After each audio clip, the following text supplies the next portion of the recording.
Good morning and welcome to today's Speakers for Schools Industry Spotlight Talk. I'm Sarah, your host, and you're going to be hearing from one of our industry insiders today. An industry insider is someone who's currently working in an industry, living out experiences that come with building a career. We have an hour for this session. It will include an interview with our speaker before moving into a time of Q&A. So questions for our speaker can be submitted now in a box. If you scroll down on your screen a little bit, you can find that box there. Get your questions in from now. We'd love to hear from you, and I can pass them on to our speaker today. You can also interact with our word card that we have on there. Please put your answers in. It'll be amazing to hear what you think about our question there. If you have any issues at all during this stream, please let us know via the same box. We'll do our best to support you there also. Today we're excited to welcome Alison Grade. So Alison describes her key skill as transforming creative ideas into business reality. She accomplishes this with the films she produces, the creative entrepreneurs she mentors, SMEs and freelancers she advises, and in her Penguin published book, The Freelance Bible.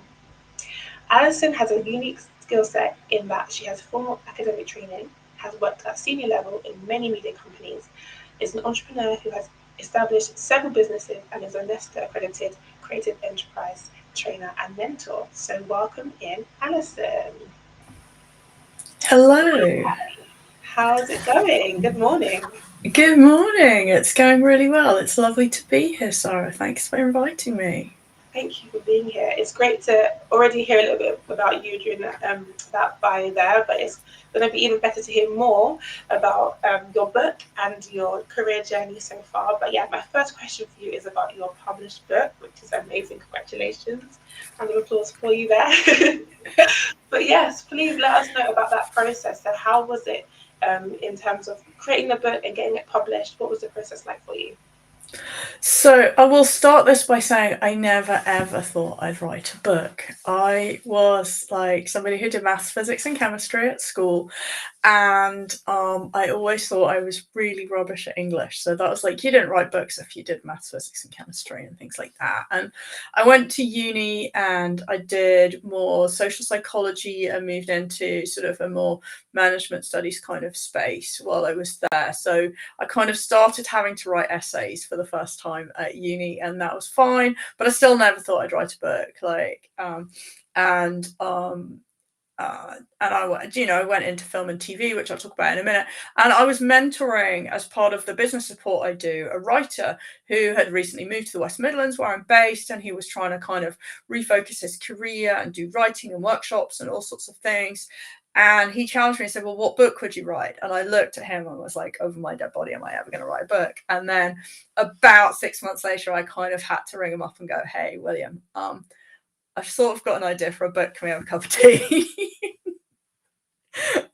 So from being his mentor, he became my mentor, and I just took it step by step. I thought, well, I don't know if it's ever gonna see the light of day, so I'm not gonna try and get money on the table or get a commission or anything like that. I'm just gonna write it and see where I get to.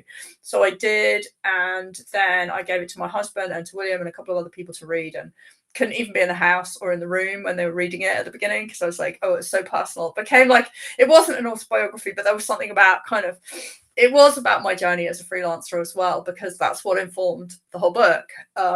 So yeah, and then so they gave me like 10,000 track changes, and I rewrote that. And then I was kind of, okay, so now I need to find a publisher. Someone thinks this is good enough. And I wrote to publishers who I didn't know. I networked with people I did know and said, "Do you know any publishers?" And managed to get 2 offers from 2 different publishers, one from completely cold emailing and one from ransacking my networks. And one of those deals was Penguin, which I took. And then they wanted all the words in a different order, so I had to rewrite it again. Oh my gosh, that is a long process, especially if you have to go back and change things and edit things. And for you in that moment, was it excitement, or was it kind of just resilience in just having to start again and, okay, this is what they want, let's write it again? How was that for you when you got those kind of roadblocks? So I structured it in quite a kind of like, okay, let's talk about the mindset freelancing. Let's talk about the money. Let's talk about the marketing. Let's talk about the mechanics. And Penguin wanted, and quite rightly, they wanted more of a linear journey from start to finish for a freelancer. So all the elements were there. It was just in a different order. And it was hard work. I'm not saying I didn't go into complete denial and sit there for ages going, how am I going to do this? But is it a better book for what they've done? Absolutely no question about that, because it got me to challenge myself on what I'd written. I went into more depth in lots of different ways. It's a much, much better book. So I'm really happy, but I wasn't very happy at the time. I can imagine. So it takes almost like a team of people then to get a book out there. So you can't, I guess maybe you can do it on your own if you're in a very rare situation, but you need a publisher, you need people to look over it, you need, yeah, how many people do you think you worked with in getting this book out, roughly? So well, I have friends and sorry. How many people did I work with? I had friends and advisors along the way. I think there's kind of two paths these days, which and the self-publishing route is much more established now than it maybe was, because I was published in 2020, but I was having conversations in 2018, 2019, because it takes probably a year and a half from those first conversations to actually getting it out the door. So yeah, probably 2018 I was having conversations. So that's, it's quite a long time ago now.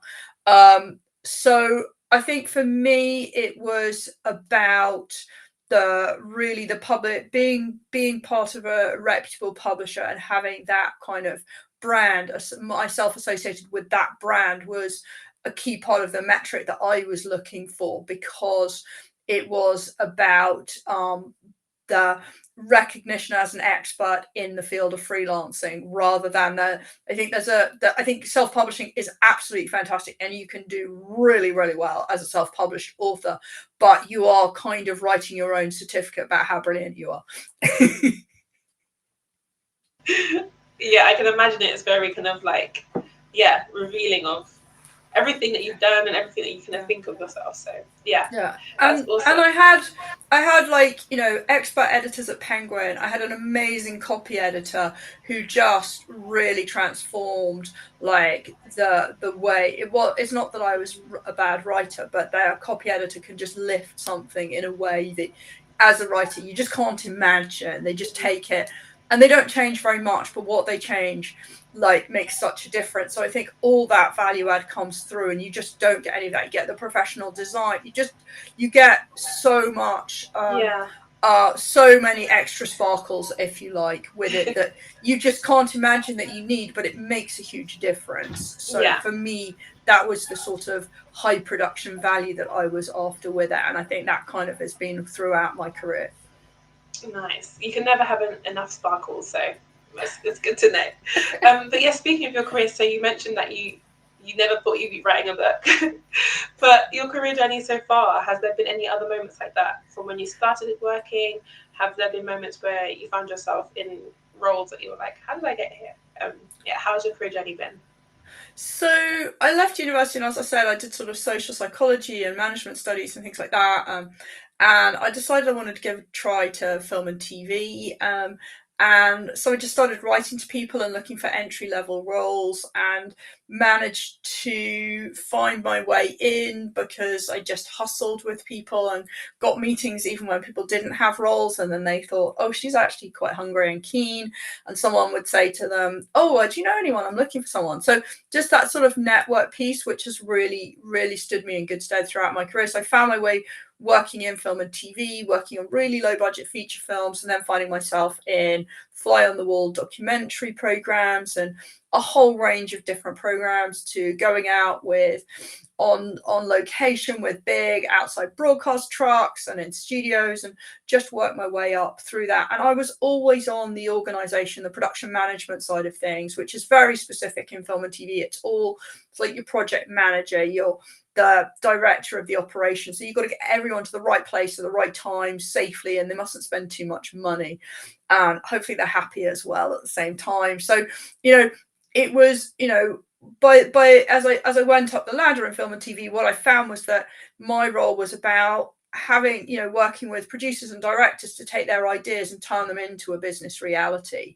And I kind of look at that as a thread throughout my career as I look back on it now and go, well, actually, that's what I did in film and TV, but that's what I do when I work with creative entrepreneurs and creative freelancers. How do they turn their creative idea into a business reality? And that was the same with my book. It was my creative idea turning it into reality. And that's something I'm really proud of and I love doing. is helping people like give birth to their ideas and make them fly and make them happen. And that's what really gets me out of bed in the mornings as well. That is really, really nice to know that you kind of like always pour into other people and give back. So in terms of the kind of making an idea into reality, do you have like a step process for that, or do you have maybe some key pointers that you always will share with people in making that dream come to life? I think, if we think about freelancers, I think about to be that successful freelancer, to move forwards, one of the key things for me is around, I kind of imagine yourself sitting on a three-legged stool, those kind of old-fashioned stools with three legs. And if the three legs aren't quite right, you like fall off it. And so those three legs, like one of the legs is your skills. So you've absolutely got to have the skills to deliver for your client. That kind of goes without saying. If you don't, the stool falls over. They're not going to hire you again. But as a freelancer, it's not enough just to have those skills. You've also got to have a leg which is all around financial drive. Because if you don't have the financial drive to earn a living doing that work, again, the stool's going to fall over. You've probably got a hobby. Now, there's absolutely nothing wrong with hobbies. I've got great hobbies. I don't expect them to pay the bills.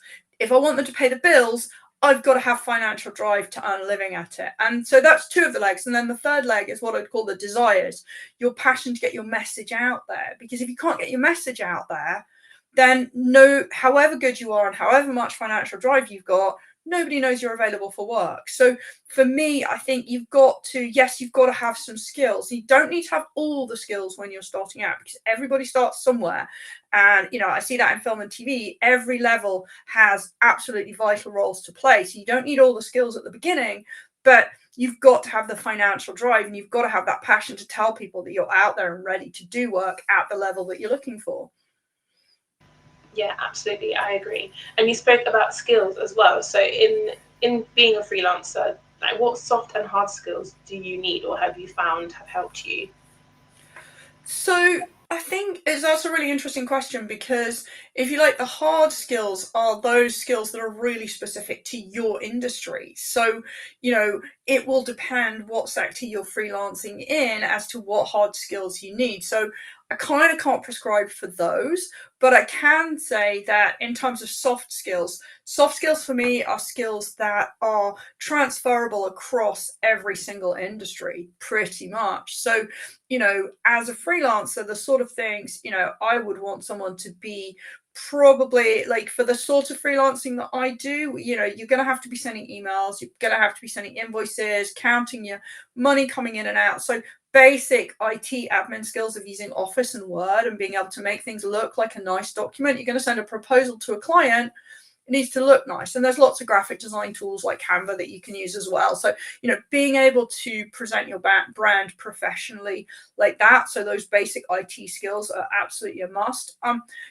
Professionalism in the whole user journey. So if someone emails you, getting back in a timely fashion, or if they call you, being ready and responsive. And also, you've got to be a bit of a hustler. It's up to you when you're freelance to find work for you to do. So, you've got to be kind of looking for opportunities, open to new ways of thinking and things like that. So it's those kind of soft skills. And people buy from people. So it's really hard when you're first starting out, because actually people want to see your track record and things like that. So, it might not get you the first job, but if you're a good person to work with and you do things on time with a smile on your face, you get asked back time and time again. And I've built up amazing relationships with clients from doing a tiny piece of work, but it's gone really well and we've had a nice time doing it, to, a really substantial part of my work now came from a client doing a 2-day training program, and we now run multi-year programs with them for training. So it's you start small, you build a relationship, and you will get asked back, and then they'll remember you and they go, oh, she was good, she did a good thing, she could probably do something like that, we'll give her a try. So it's that sort of those kind of soft skills of nurturing client relationships and taking time to invest in that is really valuable. Yeah, definitely. And yeah, mentioning connections, and I know before you mentioned networking as well. how do you, I guess, fit in networking into the journey of freelancing? What ways have you done it? I know you mentioned obviously you've definitely got some that you've carried from the early stages up until now, but how do you maintain those, and maybe some tips and tricks on networking as well? Yeah. Can I just put it out here that nobody likes networking? It's the most horrible word.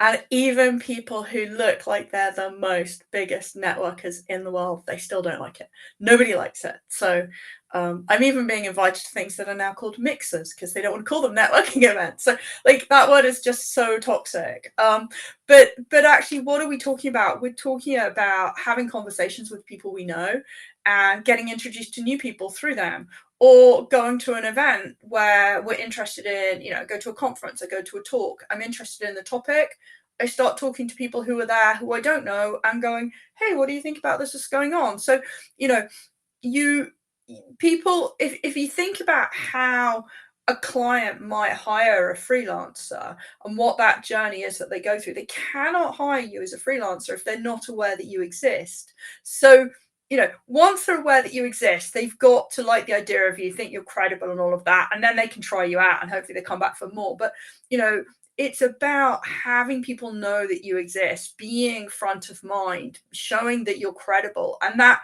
is changed so much because social media is such a big part of that as well.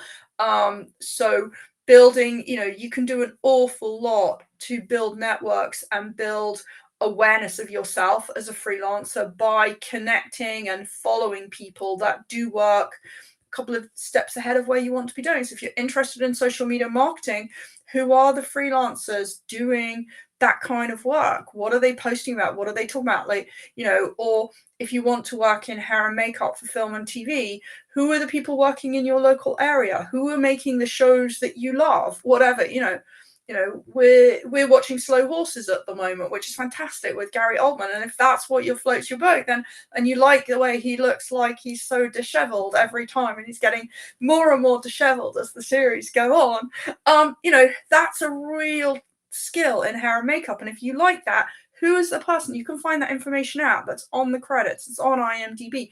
You can then go, well, what are they doing on Instagram? And so there's a whole piece around strategic use of social media to connect with people and follow them. And as you can kind of comment on things, you can then reach out to them through social media or find an email address. And so there's a whole piece like that you can do that isn't like this horrible, I've got to turn up at this thing and talk to people. But actually that is still part of it. And there's nothing better than going to an event where there are like-minded people and talking to them and getting to know more people. And those incidental conversations don't happen the same way online. So I think you're looking at a kind of mix of strategic use of social media, getting to pushing yourself a bit to go to things where you don't necessarily know people, but also talking to people who you do know, and not expecting the people that you do know to have work for you, but actually remembering they all have people in their networks. So like, I might say to you, oh, Sarah, you're doing speakers for schools. You don't know anyone at such and such a school, because I'd really like to chat to them, and so you would introduce me because I know you would have those schools in your network potential or something like that. So, but it might be that I could ask my next door neighbor because they might work in something interesting. They might know somebody, so it's sort of being curious in that way, and like looking for building those longer term ways of growing the network. Sorry, I've gone on much too long No, there. that's really great. That's so full of such great advice as well. And I think because social media is a massive thing, it's really nice to hear that you can have both. You can mix it together and have them work, I guess, in Yeah, parallel. You still need your emails going out, or need to reach out to people, but you can also build yourself yeah, up on social media yeah, as well, which is yeah. which is great to hear. And I think, sorry, just to add on But something yeah, with social media, is for me, it's not so much about blasting out loads and loads of posts and telling the world what you're up to. It's about strategically connecting and engaging in other people's conversations, because that's what's going to get you that bigger audience, following the right hashtags. So, because people can get really worried about, oh, well, how much time is it going to take? And how do I make a reel? And have I got the right things to say? But it's actually not it's about you using it to understand who's out there, who's doing what, seeing what the conversation is in the industry with people that you wouldn't get in front of necessarily in a room every day, but actually what are they talking about. So that for me is a real strength of it, that I don't think everybody really understands. You can use it in that way to be very strategic. Yeah, no, definitely. There's strength in numbers, and I think, like you mentioned as well, you tend to get caught up in the whole content making and kind of self. But then if you have a bigger network, that's actually better for you. So yeah, that's really great. So in terms of working as a freelancer, what does it look like? Is it hard to create routine? As you mentioned before, you have to have that drive to go out there and put yourself forward, have that financial drive. So yeah, what does it look like working as a freelancer? So that's quite a broad question because it's so much like, well, what sector do you work in? I think, because that will depend what you need to do each day. Like, is the sector that you're working in something like where you need to be, if you're a photographer, you've got to be on site for specific bits, and then you've got to be editing at other times or whatever. So it's going to be about your sector. It's going to be about what stage in the process of what you're working on you're at. I was thinking about this because I sort of I'm a very good freelancer and I'm a terrible employee, because if somebody says to me, Alison, sit at this desk in this office Monday to Friday, 9 to 5, and be productive, like I stop instantly. Like I cannot even have a creative or useful thought. I just be like, oh, it just drives me up. So what I don't I like to think I don't have a routine and I just do what I fancy kind of thing. But I realize that I probably do have a routine, but I don't really think about it as a routine because actually I know what work I have to do. And there's certain times of day, like first thing in the morning, I often, is a really good time for me to do work that requires really deep thought. And so I spent a lot of time writing my book quite early in the mornings because there weren't emails and I wasn't distracted by the operational hubbub of the day. So I do kind of have a routine where I plan my day in terms of what's the most urgent things that need doing, what do I need to get moving, and I plan my day to do that. But I don't kind of go, Alison, you need to sit here and be productive 9 to 5. If I've got a raging headache, I'm really tired, and I've got some household stuff that I need to do, I'll just let myself do that in the middle of the day. Like, not obviously if I'm on with a client, but if I'm working from home and I'm organizing my day, if I need to go to Sainsbury's at 11 o'clock, I'll just go to Sainsbury's at 11 o'clock. If I need a walk to get some fresh air, like nobody's telling me what I can and can't do in that way. And that for me is really liberating, and it actually gets the best out of me because I can do the work when I'm in the right frame of mind of it, where rather than when some boss says to me, you need to do this now. And I think that kind of autonomy and independence to create that routine for myself, I put in the hours, I'm self-motivated. And, I work with a team now and I let them operate in very much that way. And I've got some people that are early birds, some people that are night owls, some people like to go off to the gym for a couple of hours, but we know roughly what each other are doing. And actually that gets the best out of everybody. And I think the more young people I talk to who are entering the workplace, the more that is like, actually, no, I want to work like that. I don't want to be kind of told what to do when. I want to deliver the work and be recognized by the outputs that I achieve, not sitting at a desk. Yeah, no, definitely. Would you say you're an early bird or would you say you're a night owl? Oh, I'm definitely an early bird. I'm so not a night owl. I'm like 10 o'clock, bang. Yeah. 5 o'clock. Yeah, I would say I'm kind of in the middle. I'm not too sure yet. I feel like some days I can be an early bird, and some days I'm like, I've got like a creative spark at like 9 p.m. I don't know. So maybe there's That an does, in-between. yeah, I wish, but not for me. Awesome. So you mentioned about sectors as well. There's multiple sectors that you can be a freelancer in. Which ones could you maybe highlight for us today that you could maybe start as a freelancer in? Cool. So yeah, absolutely. I mean, my background is very much screen and creative industries, and that has a really high proportion of freelancers. And I think the challenge sometimes with the screen and creative industries is um, I talk about freelancers, and really what I mean is people who are hired project by project. So they're hired, if you work on a film production or a TV show, you're hired for a block of filming or for the feature film or whatever. So it's got a start date and an end date. Now you might not always be technically self-employed and have to do your tax return and all of that. You might be paid through the payroll, but and so the government the company sorts out your taxes, so you just paid like a permanent member of staff. But the problem is you've got an end date to that contract, and if the filming's done, they're not going to need you beyond that point. So you have to sort of think like a freelancer, because you're going to have to find that next piece of work. So for me, freelancing is a really useful catch-all term to cover people who are either self-employed or on those fixed-term contracts. And I think whether it's film and TV or across any sort of role in creative industries, a lot of the time you will find that you have a start date and an end date, i.e. not a permanent contract. And so that's that thinking like a freelancer piece. So, whether it's a project administrator role and you're working on, they've got funding to deliver this theatre tour or whatever, or, whether you're in the lighting team, putting in the lights for the theatre show or whatever it might be, all of those roles tend to be these freelance type of roles.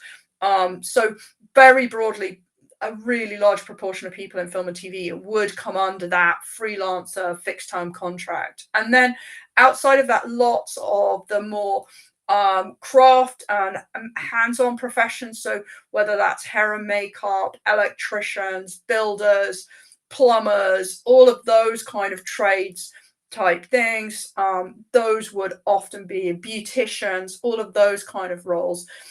Would also very often be freelance and self-employed. So you would be working in that way. So, and I think it's increasingly growing, because I see lots of companies kind of going, oh, well, we've got our core team and we can't really hire anyone else for a permanent employee, but we've got too much work, so we'll bring in a freelancer just to add to the current workload and things like that. So I think it's broadening out across so many sectors where companies just go, we need a bit of extra capacity, we want more agility. And I think a lot of that's been driven post-COVID as well, where companies are a lot more risk averse and they know they can get this agile workforce, and then they can go, oh look, this project needs these skills, we'll get this person in, and this project needs these skills and we'll get this person in. So they can chop and change their skill sets a bit, which is great for freelancers.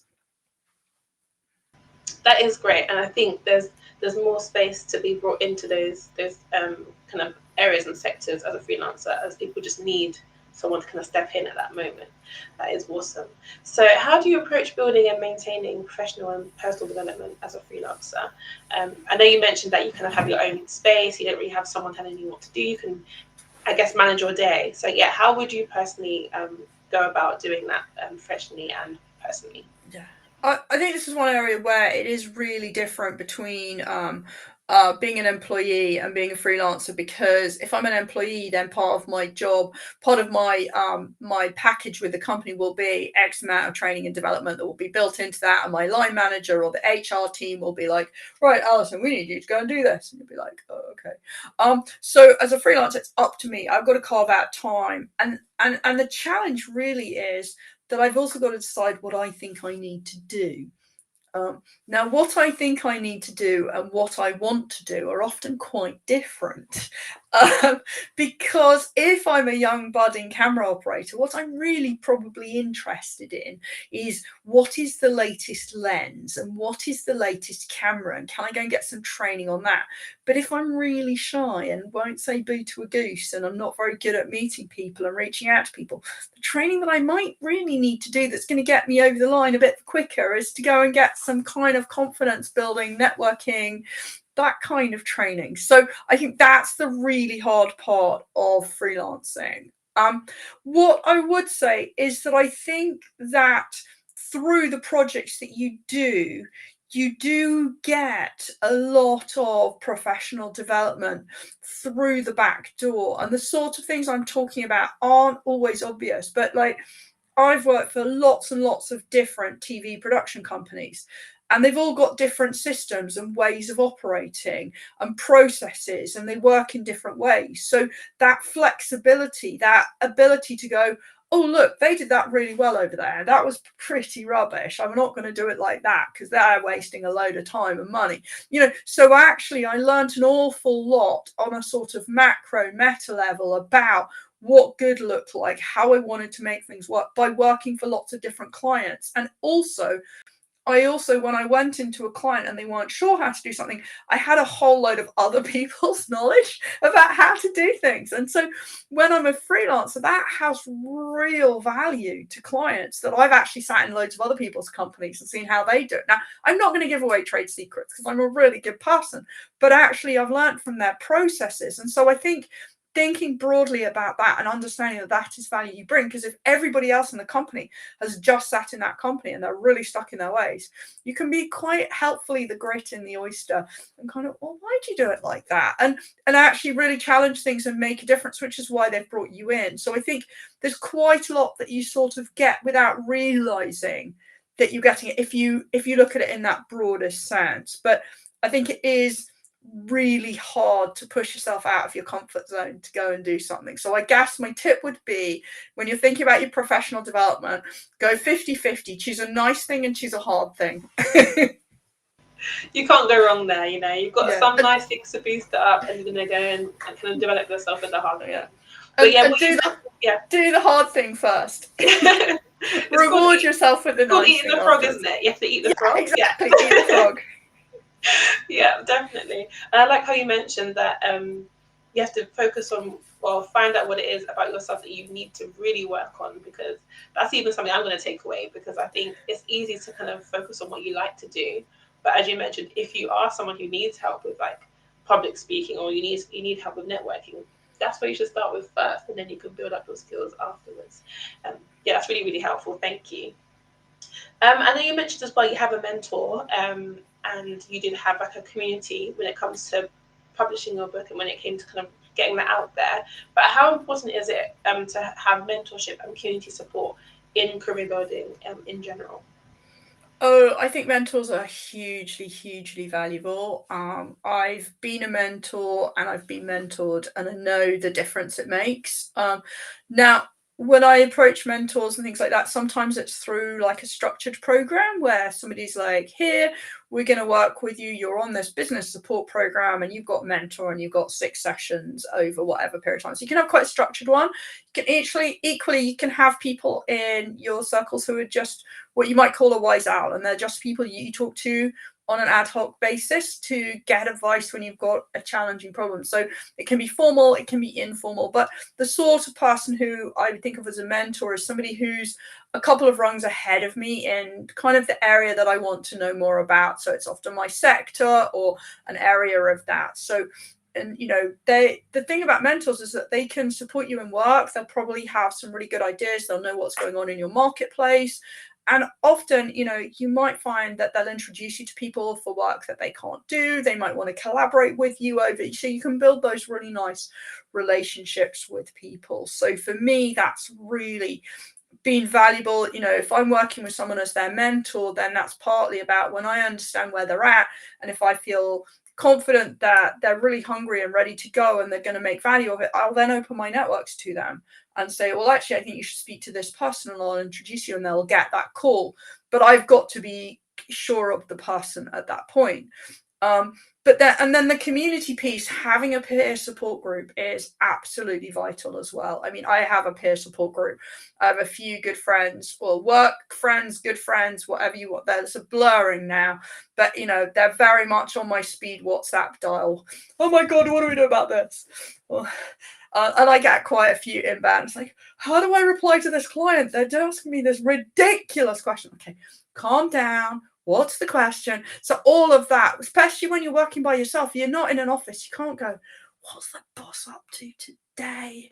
You know, you haven't got that outlet. So your peer group, your friends, people who have freelance alongside you, who, you know, a lot of the people that are, you know, the friends that I have, we are not competing directly for the same work. We might be in a similar industry, but we offer very different things. So we value each other's knowledge of the sector, but you know, we don't overlap and tread on each other's toes. We're not pitching for the same work. We might collaborate and that kind of thing. So it's finding those kind of people, because if somebody's doing too similar work, that can be a bit like, oh, you've got a lead from this person, and then they might go and look fishing for it and stuff like that. So you got to pick the people a bit. But you know, it's your work peers. But you grow up together, and it's absolutely invaluable. Yeah, that does sound really, really important. And in those moments where you've had, I guess, those conversations with your friends, or maybe with your mentor, have you ever found that they've seen things in you that you haven't seen in yourself? Oh, that's such a good question. Yes, that's such a good question because I think when we think about our skills and what we have to offer, the things that the things that we take for granted in ourselves are often the things that other people value most highly in us, and so those mentors are the people. And sometimes it can be an ad hoc comment from an off the cuff comment from a client who just will say, "Oh, we love working with you because, oh, you're really organized." And you're like, and someone said that to me once, and I was like, "Oh, I thought that was just like what you did as a freelancer because I was a production manager and you had to be organized." But it's like, you don't even realize the things you do naturally because of who you are and how you see the world. So, yeah, that whole piece of understanding where you really add value, why do you add value, what's your secret sauce, that's really, really important. And you, because you take it for granted in yourself and it's how you see the world, there's no way you can unpack that without bouncing off other people. So, but it is absolutely why people will hire you. So yeah, it's a really, really good point. Yeah, thank you for answering that. Can you share any resources or tools that have been beneficial to you in building up your freelancing career? So it could be ways that you did like your personal development or professional development. Yeah, any resources that you could share. Oh, what could I share? I think part of the challenge is when I wrote my book, I wrote it because there weren't that many resources. So I learned a lot just through talking to people who were in the industry, and I'm relatively old, so the internet only came along part way into my career and things like that. So, I think these days, Discover Creative Careers, we did a piece for them around what it means to be a freelancer, and how to be a freelancer, that sort of thing I would really look at. That's a really good way in. If you're looking at film and TV, Screen Skills has amazing resources around both freelancing, all the different routes, getting into film and TV.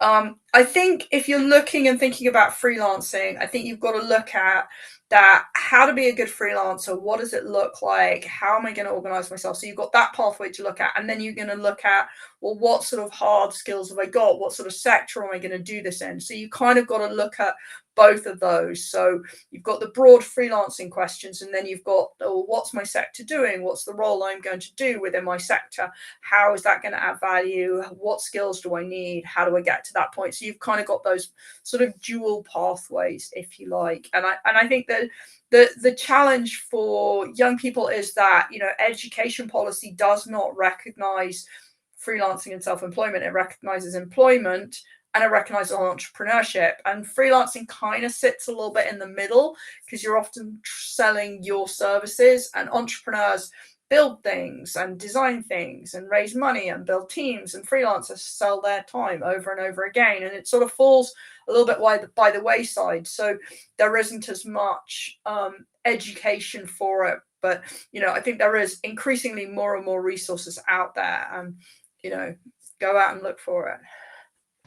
No, they're great ones. Thank you very much, and I'll make sure to share them as well again with our young people. So going back to, I guess, when you first maybe jumped into the freelancing world, have you ever experienced imposter syndrome along the way, or maybe when you first started, how was that feeling of being in this new world? So, absolutely yes, but I probably don't call it imposter syndrome. And I'll tell you why. So, there's these amazing social scientists called Dunning and Kruger who studied, it's called the Dunning Kruger effect, and they studied the relationship between people's ability to do something, their level of expertise, and their confidence. And what they found is that right at the beginning, people have a tiny bit of like no expertise and no confidence, and it goes up really, really quickly. So you get to the top. So when you don't have much expertise, you think, oh, this is really easy. I can do this, da da da da da.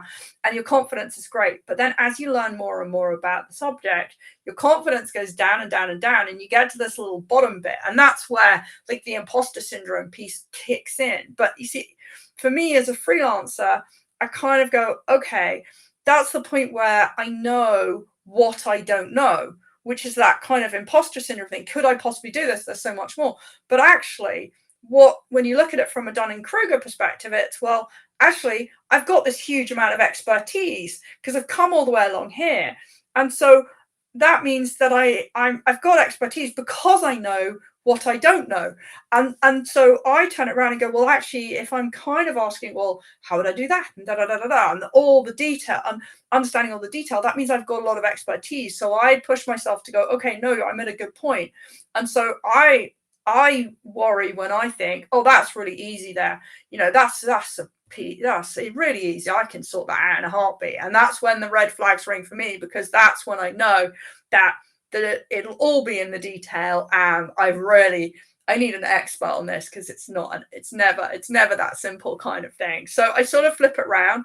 But it's that point when you realize how much more there is to know, that tells you actually you know quite a lot about this subject, and it means you're understanding and considering things. And you could speak to someone who's got a PhD in I don't know, nuclear physics, and they'll still tell you they've got more to learn. Like, there's always more to learn. So when you know what you don't know, that tells you have a good knowledge of something, and you can keep progressing. And I think it's easy to get stuck in it, to think you're stuck in imposter syndrome. But I just say, flip it on its head and go, no, I know this, and crack on. Yeah, that's a good way of looking at it. You've changed my mindset now as well. Excellent. Thank you for that. Well, thank you so much for sharing some insights with us about freelancing. I'm going to move on to some questions that have come in, and then we can come back to maybe some advice before we finish. So we have a question here from Cockermouth School. They're asking, how do you become a freelancer at home? How do you become a freelancer at home? So if I'm working from home, well, I'm sitting at home now. So I guess it's like what sort of freelancing you want to do. I think there's lots. I do an awful lot of work from home. If I'm doing some consultancy with clients, then I can do the reports. I can do my research from home. If I'm doing social media marketing type things, then again, I can do, I sit at a computer, I can do that kind of anywhere. So it's, I guess, if being at home is important to you, then you want to look at the sort of roles where you're not required to be on site with clients. And I think the one thing that COVID changed so much, and I hate to bring up the COVID word, is that, well, certainly for a freelancer selling their services, selling their time, it used to be a prerequisite that I would sit down and have a coffee face to face with somebody before they would book me. Now we'll have a Zoom call and it's all systems go. So they don't need to kind of see me in the flesh to do that. So I think that has moved forwards. I think it is really tough though, being at home all the time, and especially if your work is, well, I'm quite an extrovert, so I find it quite tough if I don't have work that involves talking to people and very much research. So depending on, like, if I was doing a big consultancy project, I might kind of take some time at a co-working space and have a couple of days a week in a co-working space, just so I had a bit of, hello, how are you? Can I make you a cup of tea?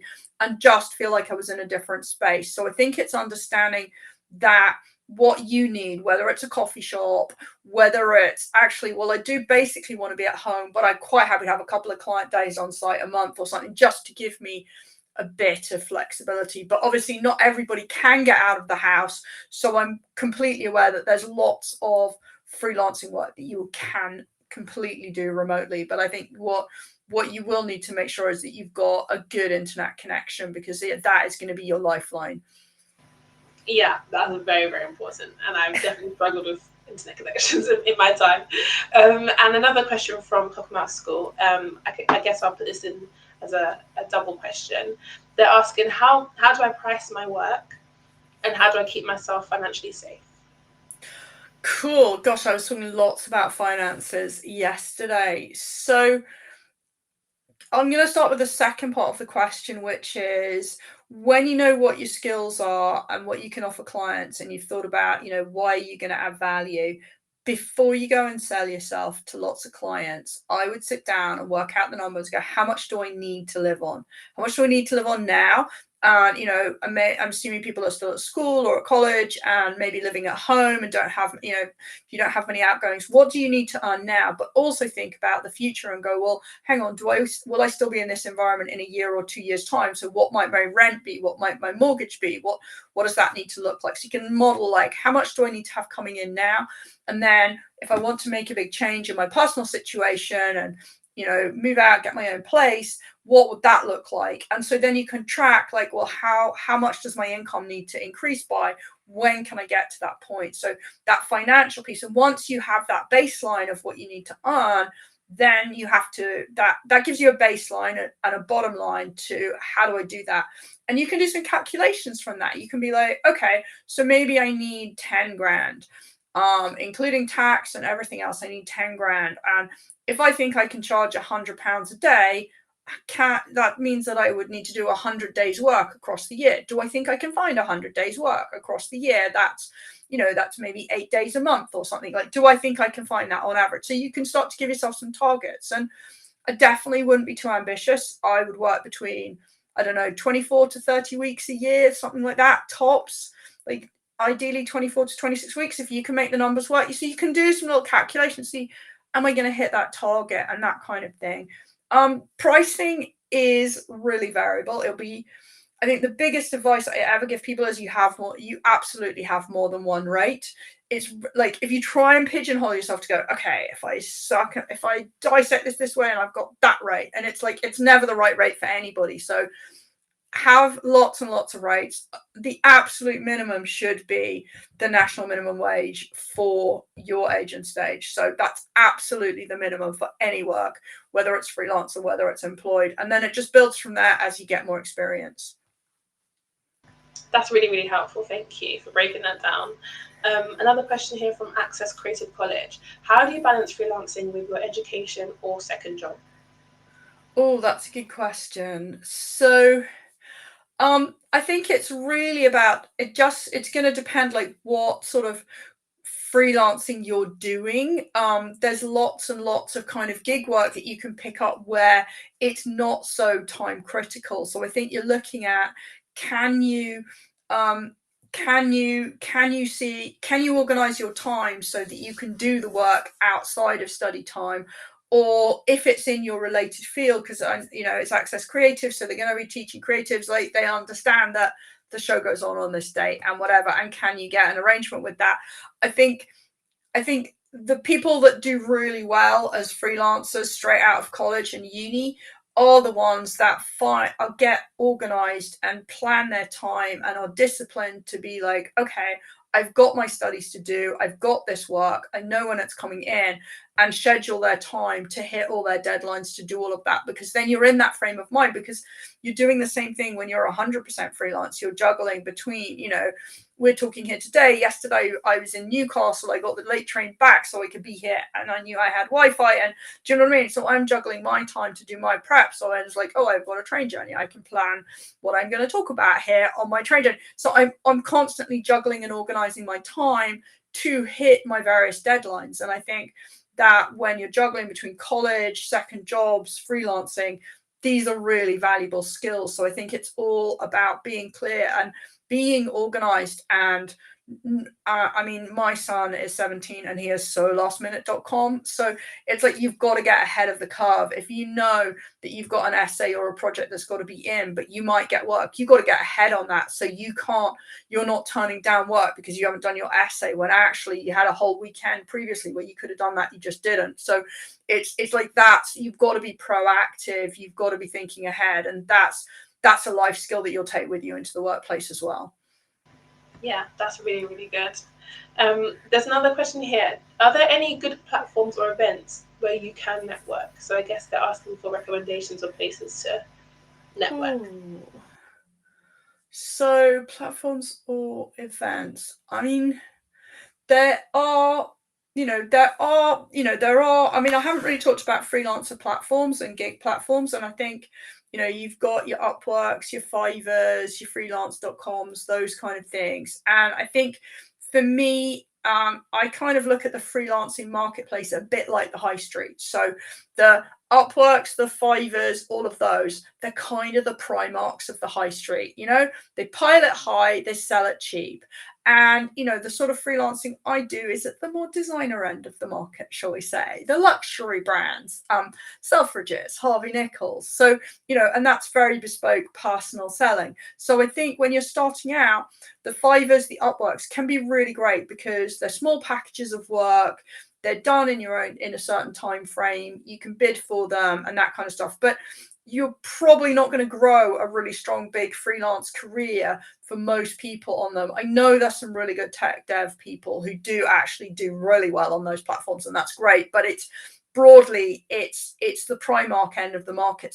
But it's a great place to get some real life client experience and to try it out and get your freelancing going. So you've kind of got that piece to sort of find work. In the middle, there are a number of freelancer platforms where you can connect, and you've got and different things going on. But you've got to think like, what sort of who do I want to be talking to? What do I want that to look like? Is this the right place for me? So there's like the Freelancer Club, and that's set up by a guy who was an ex-photographer. So it's very artsy, it's very creative, has a very specific thing. But it's not necessarily a networking place. So I think for me, I would always start locally. I would look at what's happening on the ground in my region. So for me, Birmingham, West Midlands, we've got great noise coming out. I mean, because I do a lot in film and TV, we've got great noises coming out from both Stephen Knight and Joe Lycett had his International Day of Birmingham this week, which was completely typically Joe Lycett. So we've got some great advocates, we've got some great activity, and there's lots of different filmmaking groups and people for different activities. So if that's what you're interested in, look and find out and try and sort of go and get in front of people. If it's not right, it's cost you an hour or two. Don't go back again. It's like, just try something else, that kind of thing. But when you get there, if you go with your mates, don't just talk to your mates, because then you won't know anything about it, and you might as well have been in the park or in a coffee shop. No, great nuggets of wisdom there. And as we wrap up today, how could you, I guess, give some advice, or what advice could you offer to some young people who are looking to establish themselves as freelancers or get into the freelancing industry? How can they get involved? So I think one of the challenges when we're thinking about being freelance is we're very clear on this is what all of our skills are. And so we can have a big suitcase full of like, I've got all these skills, I've got all these things in my toolkit. But the challenge is, and what I would urge everyone to think about is, why is that of value to a client? Why is that important to a client? So try and get into the headspace of the client and think, what is this client trying to achieve? Because they're not going to hire you as a freelancer because they're giving to charity. They're going to have an objective, a key performance indicator. They're going to have some kind of thing that they need to achieve. And they're going to do this by hiring in you as a freelancer. So what is their problem? Why do they need you to solve it? So why do you add value to them? So it's not enough just to say, hey, I can make videos. It's like, well, why does this client need this video? Why are they trying to sell more tools? Why do they need you? Why are they going to care? And so I think that for me is, if you can explain that unlocks the money at the end of the day, because the clients go, oh yeah, of course they need that. And sometimes the clients don't know they need this, and that's really good fun. But understanding why, and just really being across, like, that question about the money is so important. Know what you need to live on, own your numbers. Amazing. Thank you so much, Alison, for taking the time to talk to us today. It's been a really great conversation. And you've dropped some amazing bits of wisdom for us. So, yeah, I'm pretty sure our young people are full of knowledge now and ready to go out there and attack the freelancing world. So, thank you so much for your time. Fantastic. Thank you for inviting me. It's lovely to be here. See you soon. Okay, so now we're going to move on to some feedback. Please let us know how we can improve our sessions, what you found amazing about today. Please scan the QR code on the screen right now, and we're going to take some time to do this. So I'm going to disappear off the screen for a little bit, but I'll be back in a couple of minutes.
unfortunately, that's all we have time for today. Thank you for tuning in and being here with us. It's been a great session. If you didn't get a chance to fill out the feedback form, there'll be a form via email, so look out for that. And hopefully we'll see you soon at another Industry Spotlight Talk. Have a brilliant rest of your day. Bye, everyone.